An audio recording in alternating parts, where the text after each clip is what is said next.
பிரைஸ்லாம். வருஷங்களின் நடுவே உங்களுடைய கிரியை உயிர்ப்பியும். ஜனவரி மாதம் 1ஆம் தேதி எவ்வளோ சந்தோஷமாக வந்தீங்களோ, எவ்வளோ ஆனந்தமாக வந்தீங்களோ, கர்த்தர் நல்ல வாக்குத்தத்தம் கொடுப்பார் என்று சொல்லி எவ்வளோ ஆர்வமாக சந்தோஷமாக வந்தீங்களோ, அதே போல் இந்த நாட்களிலும் ஜூன் மாதத்திலே நீங்கள் இந்த நாட்களில் வந்திருக்கீங்க.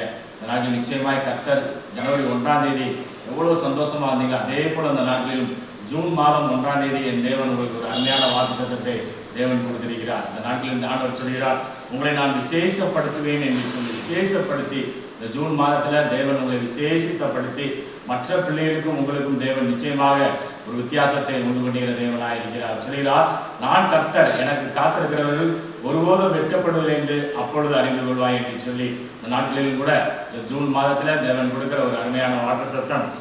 உபாகமத்தின் புஸ்தகம் 32ஆம் அதிகாரம் 40ஆம் வசனம். நான் என் கரத்தை வானத்திற்கு நேராக உயர்த்தி நான் என்றென்றைக்கும் ஜீவித்திருக்கிறவர் என்கிறேன். நான் என் கரத்தை வானத்திற்கு நேராக உயர்த்தி நான் என்றென்றைக்கும் ஜீவித்திருக்கிறவர் என்கிறேன். இந்த நாட்களில் கூட நம்முடைய ஜனத்திற்காக நம்முடைய தேவன் நம்முடைய கரத்தை உயர்த்துகிறவராக இருக்கிறார். கர்த்தரை ஆராதிக்கிற பிள்ளைகளுக்காக தேவன் தம்முடைய கரத்தை உயர்த்துகிறவராக இருக்கிறார். இந்த அதிகாரத்தில் 36ஆம் வசனத்திலே நாம் பார்க்கும் பொழுது நம்முடைய ஊழியக்காரர் மேல் பரிதாபப்படுகிறவர் என்று சொல்லி இந்த நாட்களில் கூட நம்மோடு கூட இருக்கிறவர்கள் நமக்கு ஏதாவது ஒரு காரியம் நடக்கும் பொழுது அவர்களால் வேடிக்கை மாத்திரம் பார்த்து கொண்டிருக்க முடியும். ஆனால் நமக்காக வானத்திற்கு நேராக கரங்களை உயர்த்துகிற தேவன் இந்த நாட்களில் அவர் சொல்கிறார், நான் ஜீவித்திருக்கிறவர், நான் சாகாதவர், நான் மாறாதவர் என்று சொல்லி நம்முடைய தேவன் நமக்காக கரங்களை உயர்த்துகிற தேவனாக இருக்கிறார். இந்த நாட்களில் பார்க்கிறோம், சங்கீதத்தின் புஸ்தகம் 136:2 பார்க்கிறோம், பலத்த கையினாலும் ஓங்கிய பயத்தினாலும் அதை செய்தவரை துதியுங்கள் என்று சொல்லி தாவீது சொல்கிறார்.